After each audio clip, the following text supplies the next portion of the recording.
Nous sommes en avion, au-dessus de la grande forêt équatoriale. C'est la véritable forêt vierge. Elle s'étend sur le cœur de l'Afrique et elle recouvre tout comme un grand manteau sombre. Vu d'en haut, c'est un océan de feuillage vert.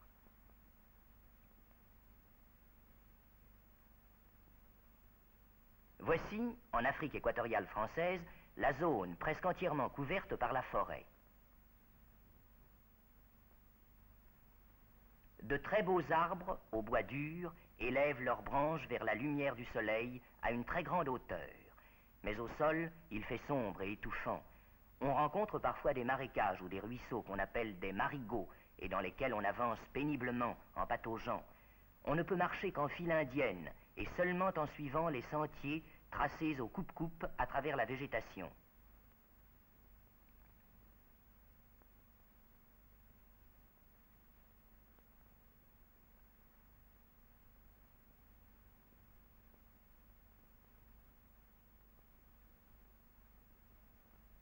Au plus profond de cette forêt vierge, il y a des hommes, des noirs, les pygmées.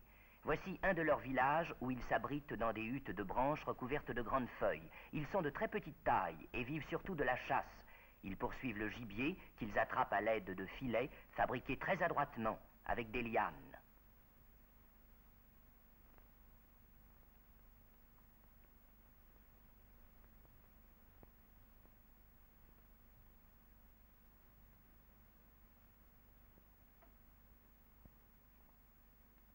L'Ogoué est un fleuve aussi grand que la Loire. Il ouvre un large chemin d'eau à travers la forêt. Vous voyez, à droite, des pirogues. Malheureusement, son cours est coupé de rapides qui gênent considérablement la navigation. Vous voyez en avion l'un de ces rapides que les bateaux ne peuvent franchir. Dans la zone de la forêt, mais au voisinage des rivières, vivent des Noirs plus évolués, les Bantous. Voici, au bord de l'Ogoué, un de leurs villages aux cases rectangulaires avec des toits à double pente, faits de palmes tressées.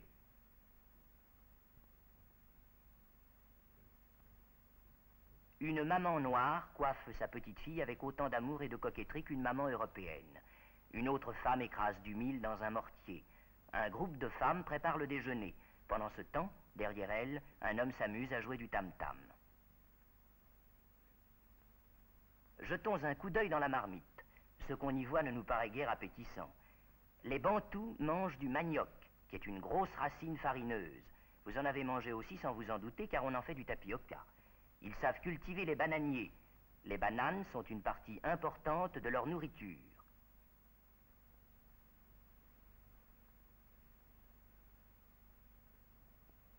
Leurs jardins, au bord du fleuve, sont perdus dans la grande forêt que vous voyez sur l'autre rive, épaisse et sombre.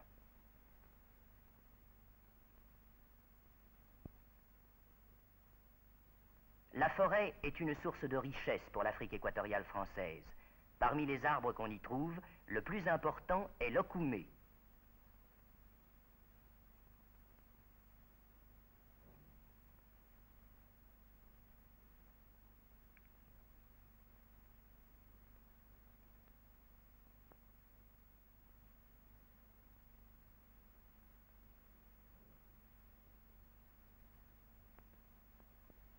C'est un arbre magnifique, dont le bois est très estimé pour fabriquer ces panneaux légers et solides qu'on appelle du contreplaqué.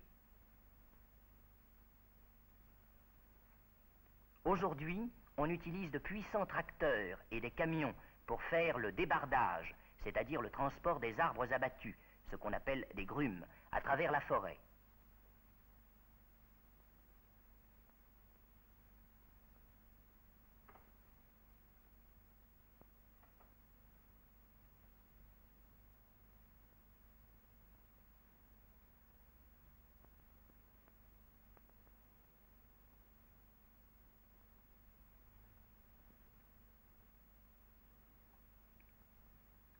Les camions vont jusqu'au fleuve.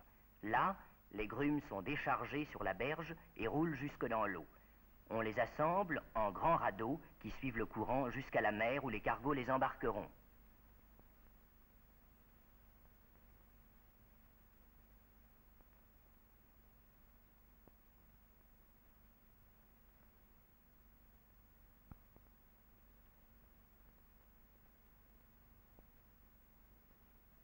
Une partie de ces grumes est arrêtée devant l'usine où l'on en fera du contreplaqué.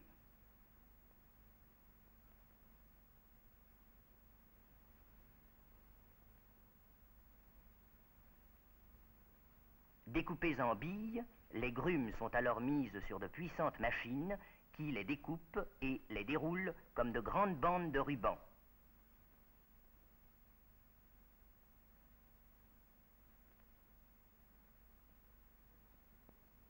Le Congo est un des fleuves les plus longs et les plus puissants du monde.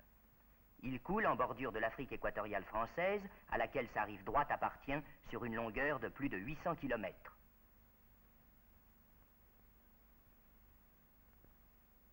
Avec son affluent, l'Ubangi, le Congo forme une belle voie navigable de 1100 km de long.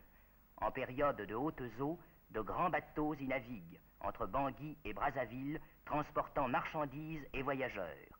Sur chacun de leurs bords sont amarrées de grandes péniches qu'ils traînent avec eux.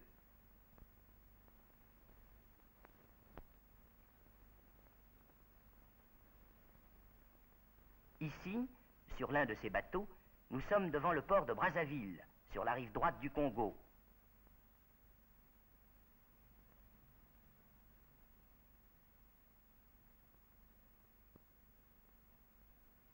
Malheureusement, en aval de Brazzaville, des rapides et des chutes interdisent toute navigation vers l'océan. Voici ces rapides vus en avion. Ils sont plus impressionnants encore vus au niveau des vagues et des remous. Ces masses d'eau pourraient fournir une énergie considérable. Observez en avion le barrage du Djoué, près de Brazzaville. Il a permis la construction d'une importante centrale hydroélectrique qui alimente la capitale de l'Afrique équatoriale française. Nous sommes ici à l'entrée de Brazzaville. Au loin, de l'autre côté du Congo, vous apercevez les maisons de Léopoldville, capitale du Congo belge.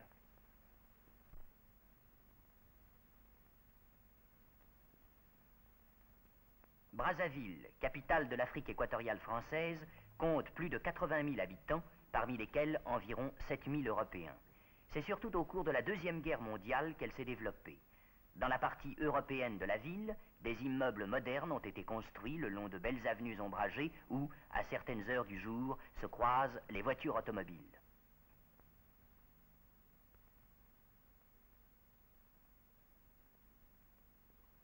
De beaux magasins y reçoivent de nombreux clients, blancs et noirs. Brazzaville est reliée à la mer par le chemin de fer Congo-Océan qui aboutit au port de Pointe-Noire. La voie que nous observons ici en avion traverse le massif montagneux du Mayombe, couvert d'une épaisse forêt. Vous voyez ici une draisienne, petite locomotrice pourvue d'un moteur d'automobile, utilisée par les voyageurs qui doivent se déplacer rapidement.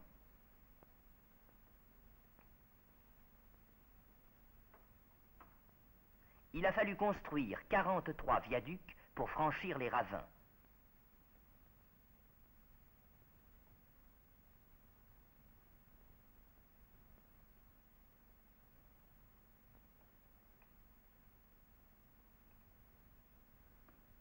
Et percer 13 tunnels pour traverser les crêtes montagneuses.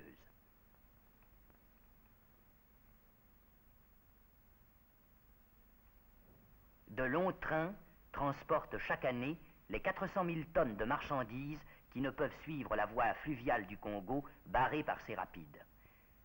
À 512 km de Brazzaville, le train entre en gare de Pointe-Noire, terminus de la voie au bord de l'océan Atlantique. Sur le quai de la gare, la foule des voyageurs africains ne manque pas de pittoresque.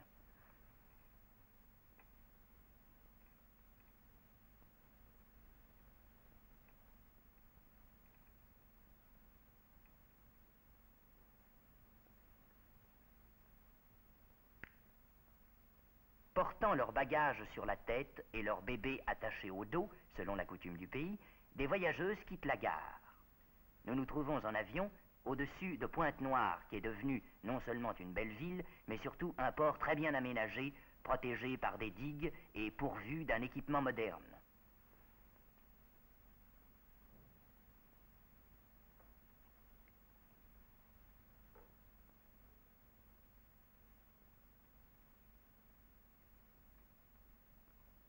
2 chariots élévateurs, conduits par des Noirs, transportent une bille d'acajou.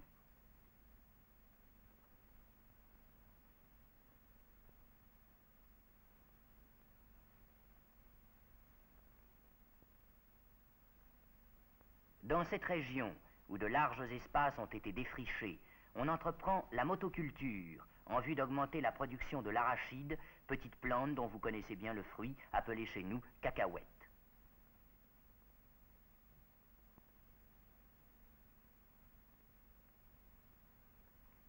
Les fruits de l'arachide mûrissent, enfouis dans le sol.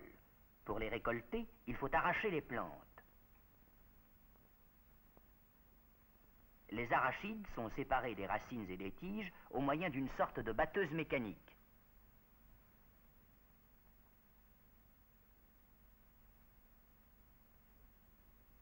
Parmi les richesses minières récemment découvertes dans cette partie de l'AEF, il faut citer le pétrole. Voici un chantier de sondage installé dans la forêt.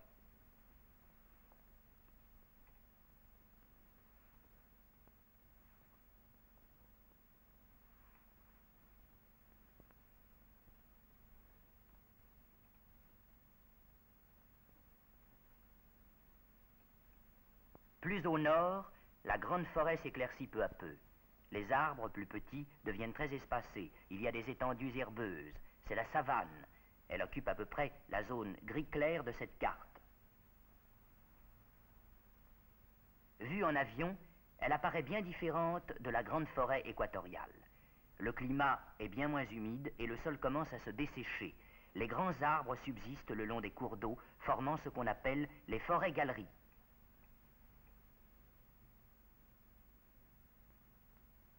Les savanes sont peuplées de plus d'animaux que d'hommes.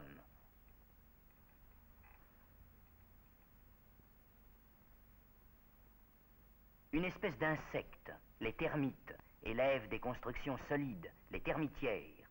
Ici, on en démolit une avec un bulldozer. Voyez les termites qui courent, affolés, au milieu des ruines de leurs maisons.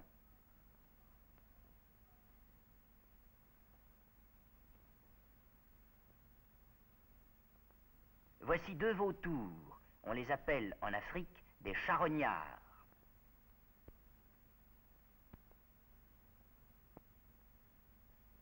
Ces grands oiseaux qui s'envolent sont des grues.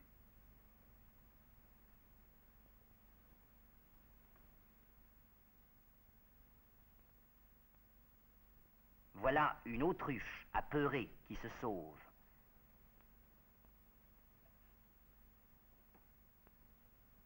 Les singes sont très nombreux dans la forêt et la savane.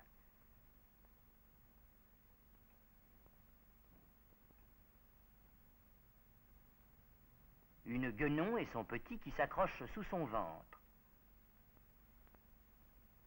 La savane est le pays des animaux sauvages. Voici des antilopes. D'autres, plus petites.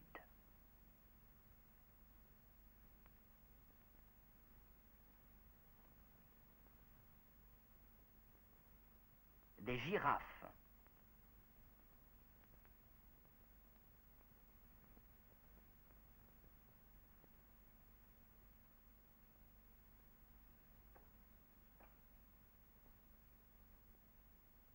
Observez leur marche curieuse. Voici maintenant les carnivores, un guépard.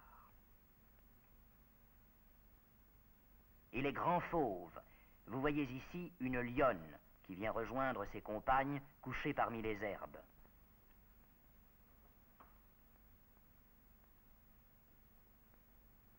Mais elles ont faim. C'est l'heure de partir en chasse.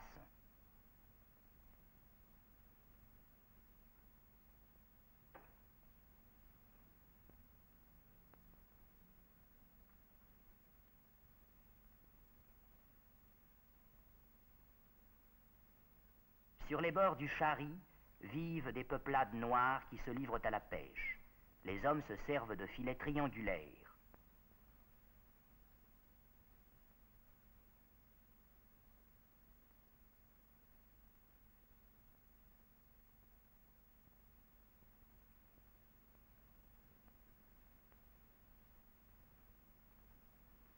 Les femmes pêchent avec des sortes de nasses en jonc, de forme conique.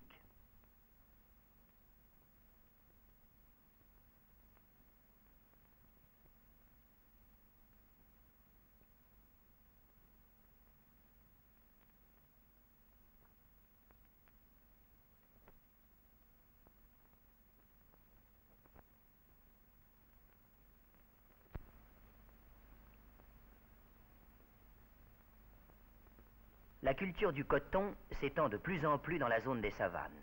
Voici un champ de cotonniers au moment de la récolte. Ce sont les femmes et aussi les enfants qui font la cueillette du coton.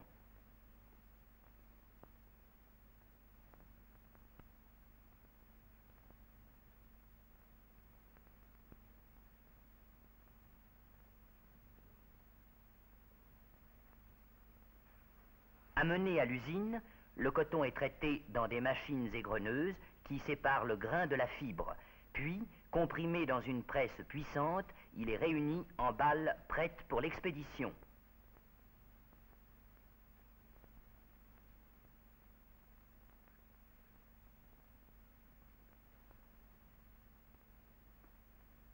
En Afrique équatoriale française, les routes sont indispensables pour joindre les différentes régions que ne relient ni les fleuves ni les chemins de fer. Un réseau de routes modernes, utilisable en toute saison, est en voie de réalisation. D'autres chemins sont plus primitifs. Ce sont les pistes, au sol de terre battue. On y traverse les rivières sur des ponts que la saison humide et les crues, de juin à octobre, rendent souvent impraticables. On ne peut y circuler en automobile que pendant la saison sèche, qui correspond à notre hiver et à notre printemps de novembre à mai. La terre est alors tellement desséchée que les herbes de la savane la recouvrent comme un grand tapis jaune et craquant qui prend feu facilement et brûle sur d'immenses étendues. C'est le feu de brousse que vous pouvez observer ici en avion.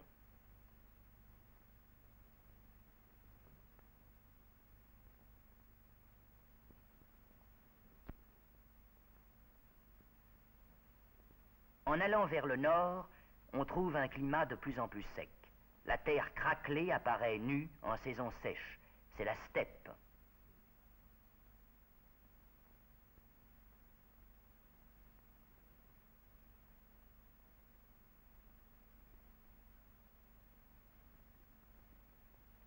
C'est le pays des mangeurs de mil. Le mil est une graminée qui porte à 3 ou 4 mètres du sol de beaux épis lourds de grains.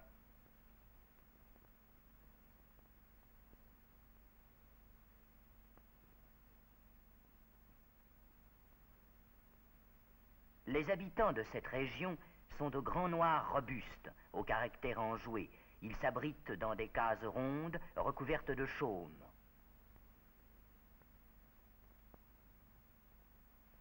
Au village, les femmes passent beaucoup de temps à piler le mil, qui est la principale nourriture.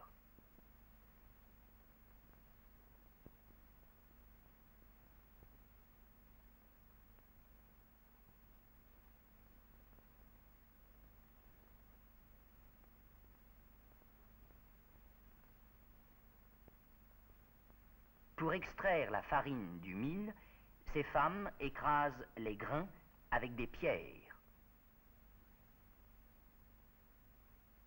Avec le mil, on fait une bouillie ou des boulettes pâteuses qu'on mange avec les doigts. Ces enfants paraissent avoir très bon appétit. Quand on a bien mangé, on est heureux et il faut danser au son du tam-tam. Les Noirs aiment beaucoup la danse et ils ne manquent pas la moindre occasion de se livrer à leur plaisir favori.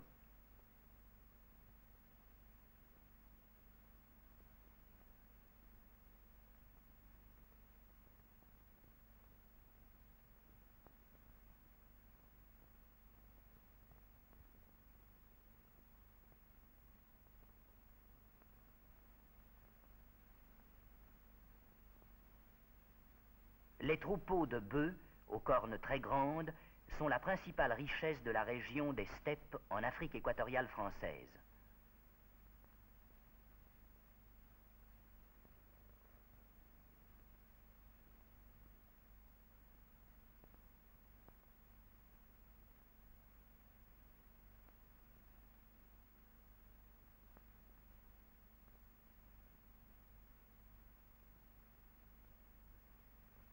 Selon les saisons, ils se déplacent vers les pâturages ou les points d'eau.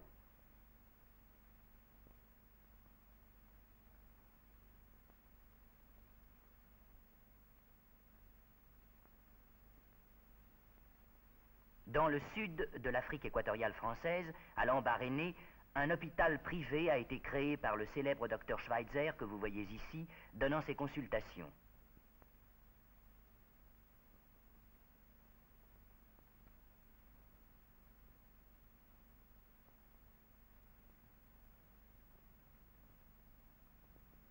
Mais il faut lutter contre les maladies épidémiques, maladies du sommeil et paludisme.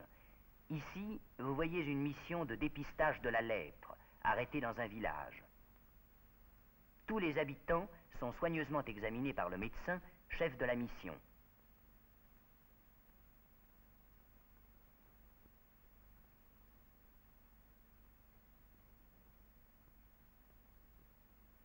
Les analyses et les examens microscopiques sont souvent faits par des assistants noirs. Ici, on fait une distribution de quinine à des enfants pour les préserver du paludisme. On se préoccupe beaucoup de la santé des enfants qui, jadis, mouraient en grand nombre dans les premiers jours de leur naissance. Nous sommes ici à Brazzaville.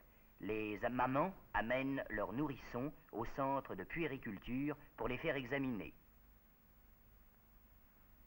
L'administration française a créé des hôpitaux bien équipés. Nous sommes ici à l'hôpital de Brazzaville où un médecin blanc, assisté d'étudiants et d'infirmiers noirs, procède à la visite des malades.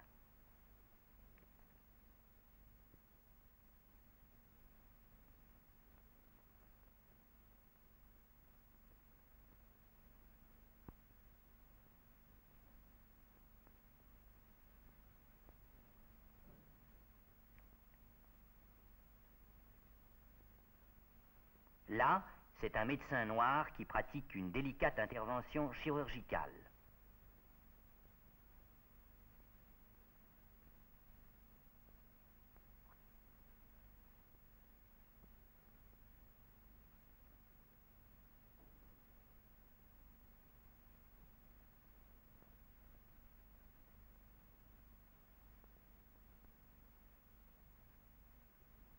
Il y a beaucoup à faire en Afrique équatoriale française pour apprendre à lire, à écrire et à compter aux enfants noirs. Malheureusement, tous ne sont pas en mesure de fréquenter régulièrement une école comme celle que vous voyez ici, dans un village de brousse.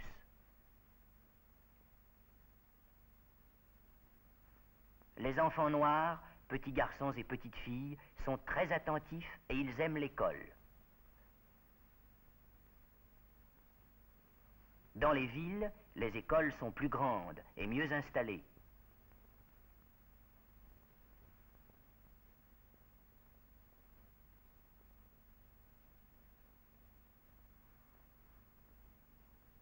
Les élèves de l'école professionnelle de Brazzaville sont internes et apprennent en 4 ans divers métiers.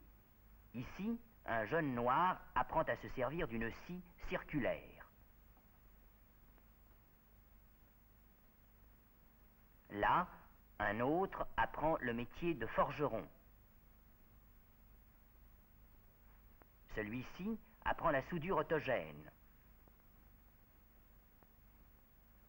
Là, des apprentis ajusteurs travaillent à l'étau. Jeunes noirs et jeunes blancs sont mêlés au cours de ces études professionnelles et pourront devenir des ouvriers particulièrement appréciés, des agents de maîtrise ou même des ingénieurs.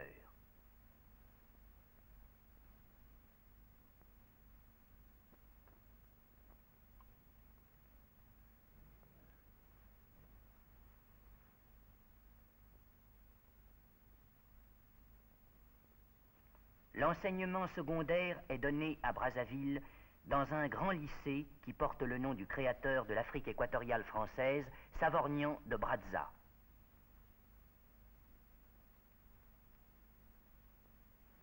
À Pointe-Noire, cette ville maritime que nous avons vue tout à l'heure, il y a aussi un grand lycée où se retrouvent jeunes gens et jeunes filles noirs et blancs.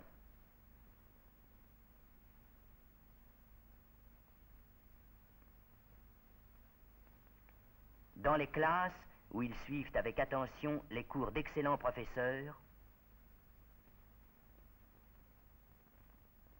dans les laboratoires où ils se livrent aux expériences et aux recherches que leurs études leur imposent, ces jeunes gens se préparent à devenir les hommes et les femmes d'élite qui auront demain pour tâche de continuer à guider l'Afrique équatoriale française vers le progrès.